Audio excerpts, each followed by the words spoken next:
In this video, we set up and go over the rules for Atlantis Island of Gods.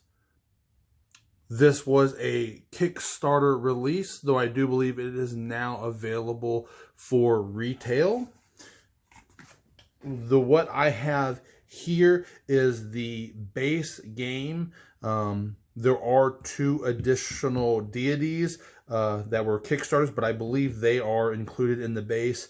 The upgrades that I got as part of my Kickstarter was miniature version of the temples, whereas in the base game you have the tokens instead. And for your deity marker, I have the token, or the miniature token, plastic token, where in the base you have a cardboard token. Other than that, everything will be the same going forward. So let's go ahead and set it up. The first thing you're going to want to do is give each player playing a reference card, and this describes some of the, or not some, but it describes all of the icons and what they mean, and the player actions. So you can go with this and see, all right, what is this? When I go over here, cards and player hands, so you can kind of determine that. You will see these also on the board. These icons are one of the most difficult part of this game. It's actually a very light, very simple game. But once you have a few rounds under your belt, what looks to be, what the heck does this symbol mean? Well, then you start to get it and not give it a second thought as you play further. Additionally, on the back side, they have the location abilities. Each location has 2 different sides. You have your basic side, which is indicated with this symbol right up here in the corner, and the more advanced side. So that does add a little bit of replayability, where the difference that you have is what action happens on the board, what you can do here. So that is that. All right. So once you've given each player a reference card, then go ahead and set out the 4 locations. Then what we're going to do is to randomize what order these go in. They have these order tokens. So what you're going to do is you're going to shake these up. Shake them up, and then randomly just pick them and sit them on the... Okay, now that is absolutely hilarious, guys. That was total randomness. Shook them up in my hand, and it just happens to go 1, 2, 3, 4. Normally that never happens. Let's do this again. That's like a 1 in a million. That will never happen. Let's change that. Let's so we can see what's going on here. Here we go. There we go. Let's change some stuff up. There we go. Now, it's up to you whether you want to rearrange them so we have it in that 1, 2, 3, 4. You can lay these out whatever works best for you, long ways in a square pattern. But what these represent is on your deity card, you will see 1, 2, 3, 4. This lets you know that you will randomly pick a deity, and this is your goal. You need to build temples in that style. So for you, I here have the green for my player. On my green marker, I will be, for the 3, I need a level 3 temple. For my 2, I need a level 3 temple. For and then for 1, it needs to be a level 3 temple. That is a level 2 with a level 1 on top of it. And my number 4 is just a level 1. So you can, like I said, you can rearrange that so it fits, or you can just, kind of leave it set up as you do. Speaking of the deities, let's go ahead and do that. To pick your deity, just take the deity cards. Again, there's 4 in the base. 2 were added on through Kickstarter, but I think they are included in the base, but I'm not positive on that. Just randomly shuffle these guys up and then pick one. And then there, that is the guy you are playing as. And then everybody would do the same. Set those off to the side. Next, what you want to do is go ahead and create your Dwellers deck in your resource deck, and that you will have in the 4 different Dwellers colors. You will notice that there is one associated with each board. So we have green, blue, brown, and purple. And depending on what size of game you're playing, 1, 2, 3, or 4 players, will tell you how many of each card you will put in your deck. For a 1-player game, you will put 6 of each colored card in your deck. For a 2-player game, you will put 10 cards of each color in your Dwellers or in that deck. For the 3-player game, you'll put 14 cards of each color. And for a 4-player game, you put 18 cards. Right here, I'm going to go ahead and be setting up a solo. So we will put the 6 cards of each color. 1, 2, 3, 4, 5, 6. There. 1, 2, 3, 4, 5, 6. And let's just go ahead. You'll see why I'm doing this here in a minute. And brown. 1, 2, 3, 4, 5, 6. And the final one. 1, 2, 3, 4, 5, and 6. Now you're going to go ahead and shuffle. See, now what you have is you have the big deck of them and the little one. The little one is just an initial one of each color. And the big deck is everything else. So let's go ahead and shuffle that up. And this is why I love sleeved cards. It really makes shuffling so much easier. You can just kind of glide them into each other. There we go. And we will place that up above the playing boards within easy access. Now we're going to do the same thing here and shuffle up the little deck. Oops. I'm getting distracted, guys. Okay, let's keep shuffling you up. All right. And we are going to take the first card and place it face up next to our deck. This tells us the initial location for the deity. So it's going to be here on the blue. So we're going to place the deity there on the blue. And then we will finish laying out the rest. This now has become our recruitment deck and our recruitment area. Finally, we want to make sure that the tokens or miniatures that you are using for your towers are within easy reach. Your turn action tokens are within reach. The follower tokens, which these are not used in all of the games. These assist tokens, it only if that says on the board that you were getting an assist, which I do not believe any of these are in the base, because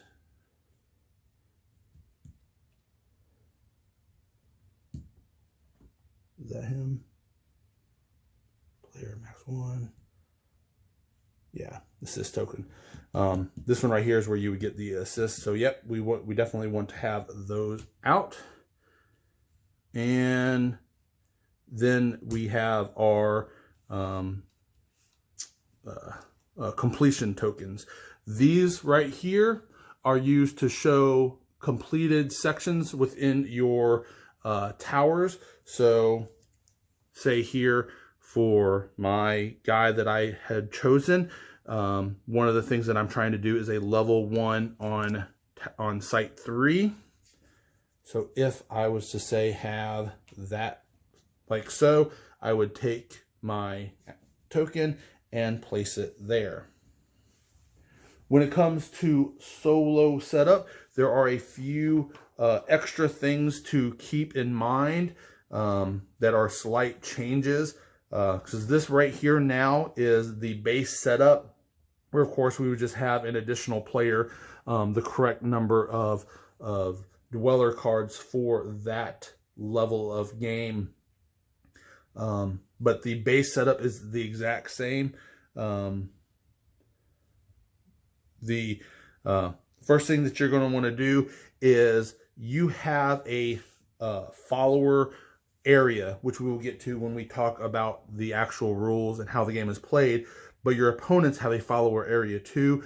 You simulate that with solo by taking the first card and placing that here. That is his follower card for your opponent. And go ahead and take one of the completion tokens, or technically you can use anything that you see fit. I might change this to some die or something for my game, and you are going to place it next to that. And that is to mark your turn. At the beginning of every turn, you will place another one. At the end of the 10th turn, the game is over. So if you haven't won by that point, you have lost. That is the lose condition in solo, that you have not finished within 10 turns. All right. Now, so one of the other things that we have to do for setup is we have to go ahead and draw our initial hand.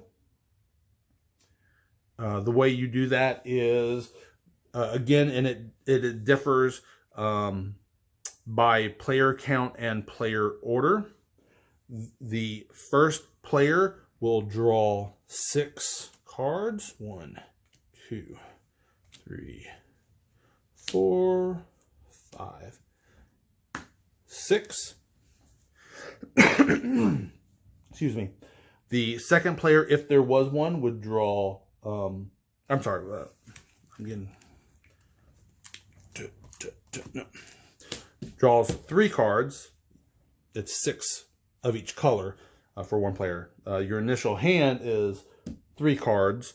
For a 2-player, the 2-player draws 4 cards. For a 3-player, it is 5 cards, and the 4th player, if there is one, draws 6 cards. Go ahead and move you, and that can stay there. This now is my hand for play.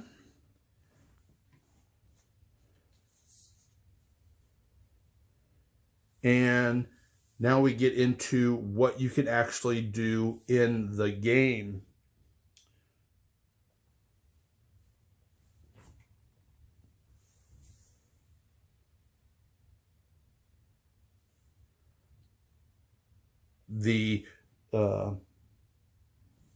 At the beginning of every turn, you draw 3 cards, and those 3 cards can be from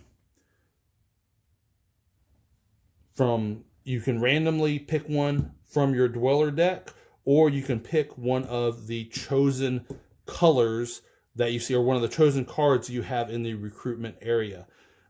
Let's say I am drawing and I'm trying to get my cards, and I decide I want the brown. I would draw that as my first. I would then immediately take the next card and replace it. And I would continue to do the same. Let's say I want another one. We would go there. Now we see there's nothing here.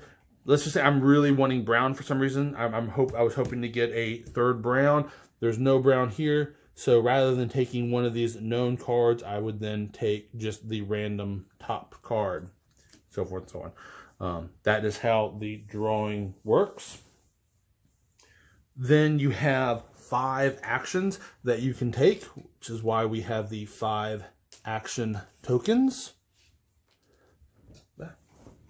Your action token. There we go, the 5 action tokens. Go ahead and set that to the player.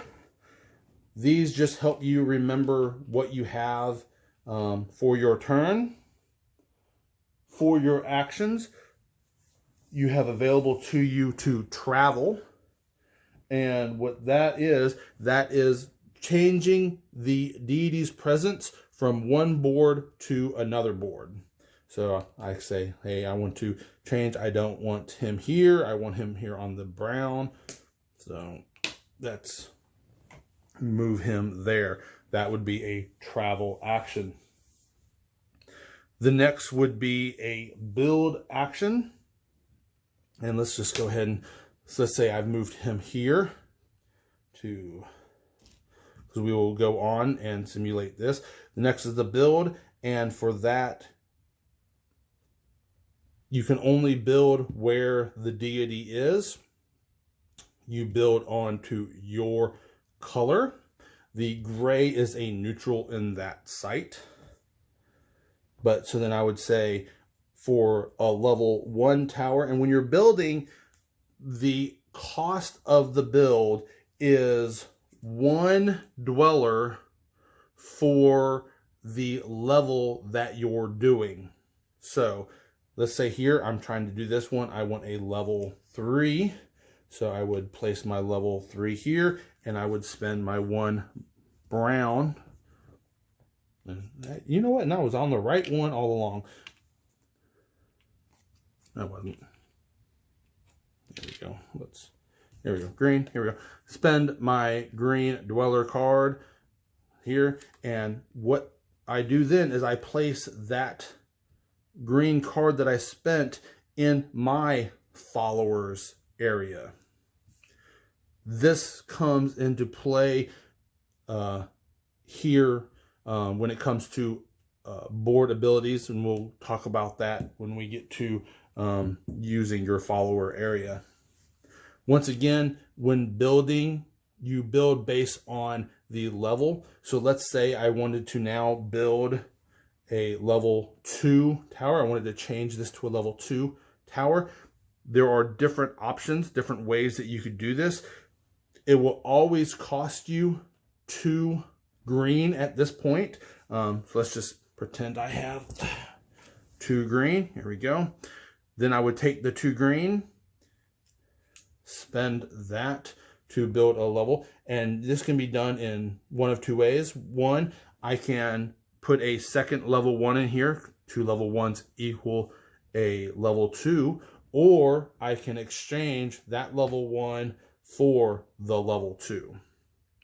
This is a very important part to the strategy of the game, because all you have is 2 of each tower size.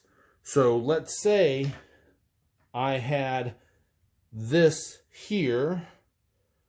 Let's just say I had this here for whatever reason. And because I'm working on, let's say I have this here because I'm working on this, and all of a sudden the deity presence gets put over here. Now it's like, hey, I want to go ahead and build this. It takes a single level 1. Well, I have both of my level 1s over here. I can't do that.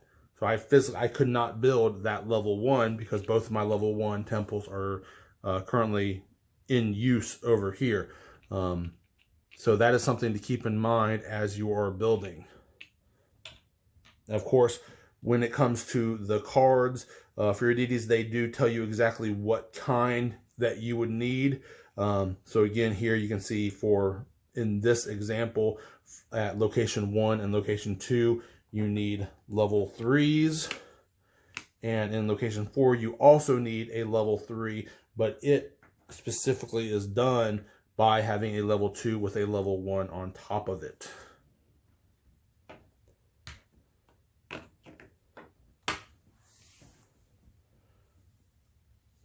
Your next action type is a demolish, and a demolish can happen from any location. So once again, let's say we have set up this right here where we have the 2 level 1s, because we were working on this, and for whatever reason we foolishly left them stacked and we didn't make it the level 2.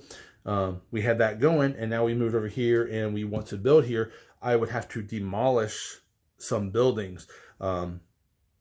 For that, it would take an action, and you would say, I want to demolish one of these buildings, and that would remove one and place it into my reserve. Now over here, I can then spend my action and build it over here, and spend the dweller resource. There we go.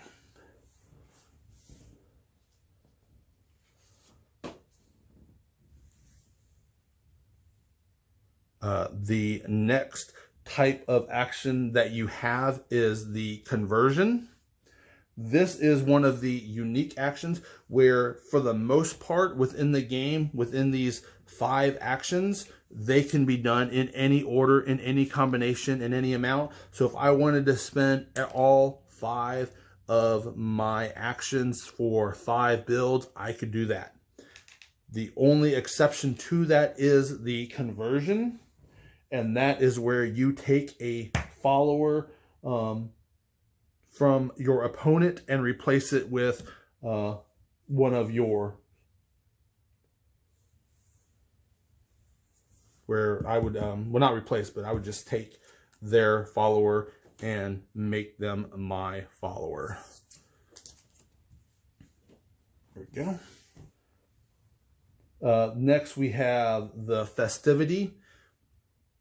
That goes to these icons and the location abilities. Every location, as you're building up, as you're building temples, you are placing your follower, your dwellers in your follower area. You have to have at least 3 followers in your, or 3 dwellers in your follower area to be able to do the action. The action will always cost you 2 of those followers. So while you have to have 3, it only costs 2 to do that.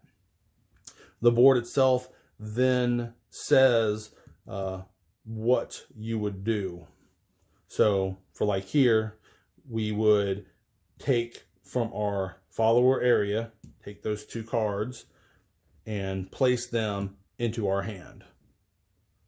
And once again, that's what you have the reference sheet, so you can look up what all those icons mean.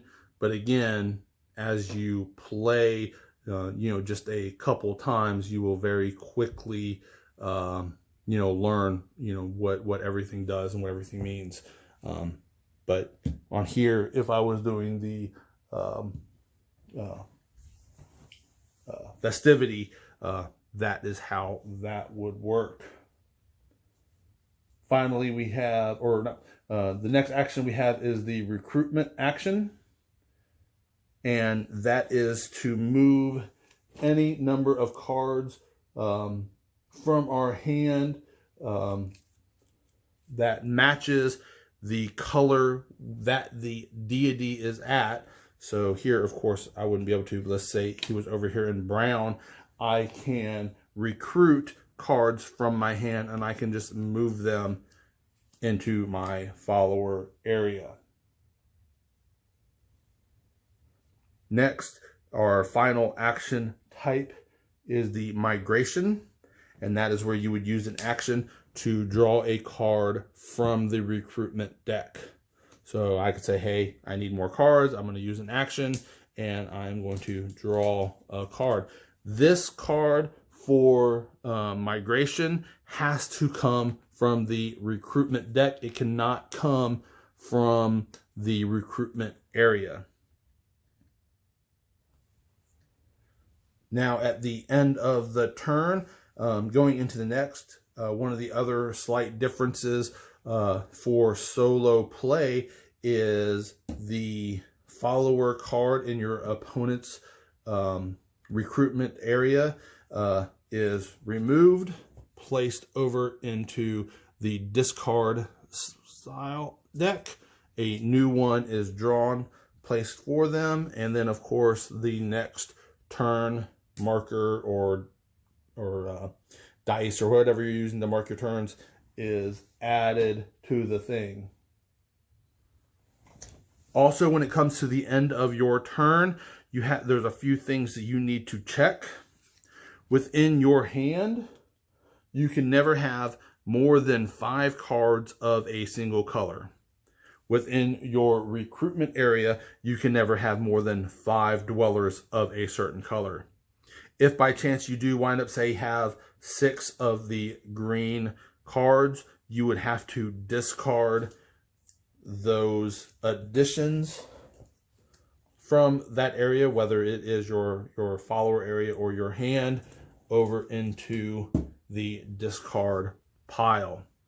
Once you run out of cards here, you simply shuffle the discard and create a new recruitment area.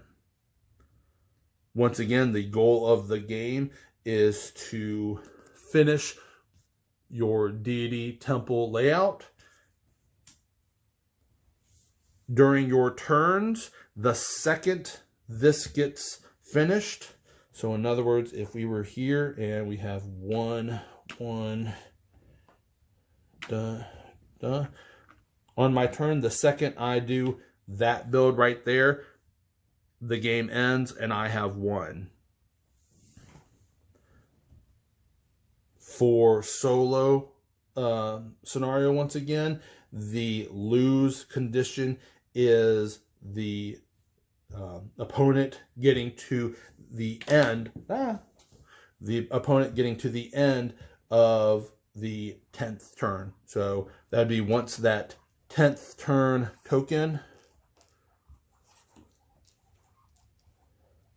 1, 2, 3, 4, 5, 6, 7, 8, 9, 10. Once that 10th token gets put there, at the end of my turn, the game will be over. So if I have not at that point completed my deity's requirements, I have lost the game.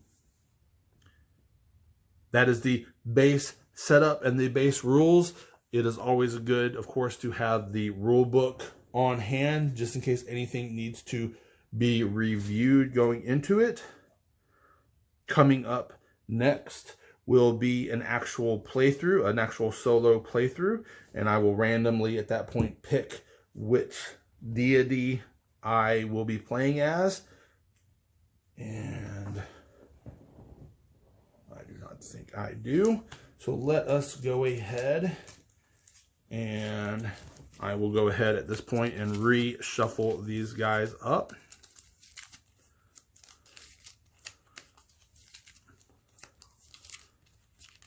So we can see what I will be doing. And cut the deck.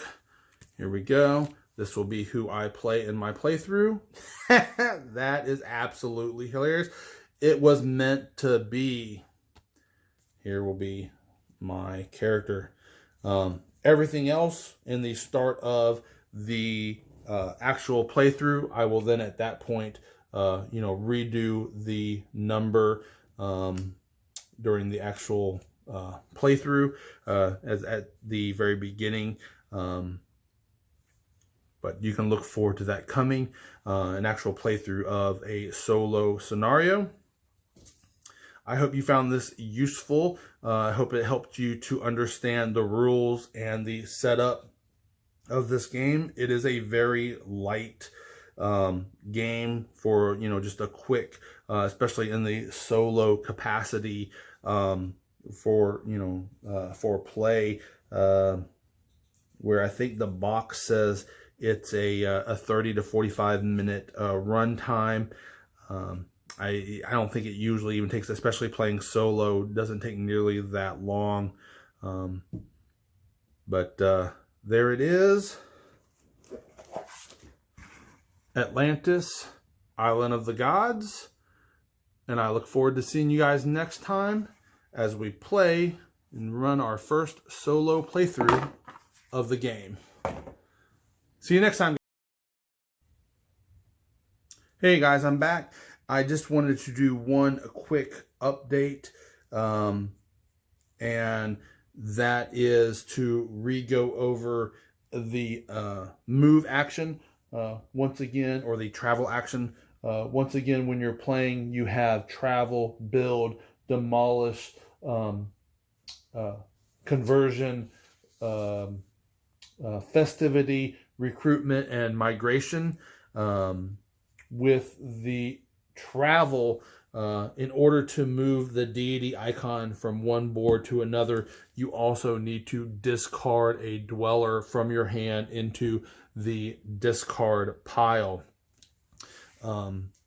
Which then kind of goes to the reason why, say on this board, they have the move dweller to any location, where you would, so the reason you would want to spend 2 of your followers to do that would be if you, instead of wanting to use an action, because again, either way it's an action, whether you're doing this, which would be a festivity action, or you're doing a move action, it all depends on how you want to pay for that move.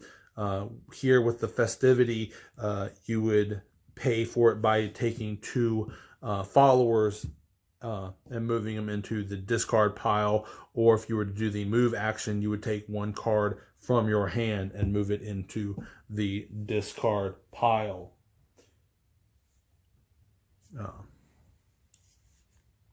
I believe when I said the move, it was just moving from one location to the other. I left out that discard aspect of it. Wanted to make sure I came back in and cleared that up. Sorry if it left anybody a little bit of confusion there at the that midpoint earlier in the video. But that is the actual proper way to do a move. And here's the example. There are 2 different ways that you can do the deity move action. Look forward to seeing you guys at the playthrough, and I'll see you next time. Bye.